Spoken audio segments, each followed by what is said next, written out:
ನಮಸ್ಕಾರ. ಬೆಂಗಳೂರು ವಾಹನ ಚಲಾಯಿಸುವಾಗ mobile phone ಬಳಸುವುದು ರಸ್ತೆಯಲ್ಲಿ ತಾವಾಗಿಯೇ ತಂದುಕೊಳ್ಳುವ ಒಂದು ದೊಡ್ಡ ಆಪತ್ತು. ಕೇವಲ ಒಂದೆರಡು ಸೆಕೆಂಡ್ ಗಮನ ಅತ್ತ ಇತ್ತ ಆದರೂ ಸಾಕು, ಇಡೀ ಜೀವನವನ್ನೇ ಮುಗಿಸುವಂತಹ ಭೀಕರ ಅಪಘಾತಗಳು ನಡೆದು ಹೋಗಬಹುದು. ಇವತ್ತು ರಸ್ತೆಯಲ್ಲಿ ನಡೆಯುವ ಬಹುತೇಕ ಅಪಘಾತಗಳಿಗೆ ಡ್ರೈವಿಂಗ್ ಮಧ್ಯೆ ಫೋನ್ನಲ್ಲಿ ಮಾತಾಡುವುದು, ಮೆಸೇಜ್ ಮಾಡುವುದು, ಸೋಷಿಯಲ್ ಮೀಡಿಯಾ ಸ್ಕ್ರಾಲ್ ಮಾಡುವುದು ಅಥವಾ ಮ್ಯಾಪ್ ನೋಡುವುದೇ ಒಂದು ಮುಖ್ಯ ಕಾರಣ ಆಗಿದೆ. ನಿಮ್ಮ ಕಣ್ಣು ಫೋನ್ ಮೇಲಿದ್ದರೆ ರಸ್ತೆ ಕಾಣಿಸುವುದು ಹೇಗೆ? ನನ್ನದೊಂದು ಕಳಕಳಿಯ ಮನವಿ, ವಾಹನ ಚಲಾಯಿಸುವಾಗ ಅಷ್ಟೇ ಏಕೆ ಸಿಗ್ನಲ್ಗಳು ಕಾಯುವಾಗಲೂ ದಯವಿಟ್ಟು ಮೊಬೈಲ್ ಬಳಸಬೇಡಿ. ನಿಮ್ಮ ಮೊಬೈಲ್ ಕರೆಯನ್ನು ಸ್ವೀಕರಿಸಬೇಕಾದರೆ, ಅಷ್ಟೊಂದು ಅರ್ಜೆಂಟ್ ಇದ್ದರೆ, ಸಂಚಾರಕ್ಕೆ ತೊಂದರೆಯಾಗದಂತೆ ಗಾಡಿಯನ್ನು ಪಕ್ಕದಲ್ಲಿ ನಿಲ್ಲಿಸಿ ಮಾತಾಡಿ. ಮಕ್ಕಳಿಗೆ ಜವಾಬ್ದಾರಿಯಿಂದ ಗಾಡಿ ಓಡಿಸುವುದನ್ನು ಮತ್ತು ಡ್ರೈವಿಂಗ್ ಮಾಡುವಾಗ ಫೋನ್ ಬಳಸದಿದ್ದರೆ ಆಗುವ ಅಪಾಯಗಳನ್ನು ಪೋಷಕರು ಖುದ್ದಾಗಿ ತಿಳಿಸಬೇಕು.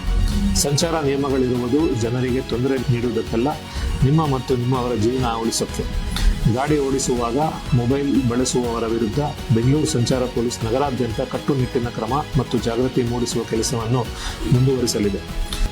ಫೋನ್ ಕಾಲ್ ಆಮೇಲೆ ಬೇಕಾದರೂ ಮಾಡಬಹುದು, ಆದರೆ ರಸ್ತೆಯಲ್ಲಿ ಮಾಡೋ ಒಂದು ಸಣ್ಣ ನಿರ್ಲಕ್ಷ್ಯ ಮತ್ತೊಂದು ಅವಕಾಶವನ್ನು ನೀಡಲ್ಲ.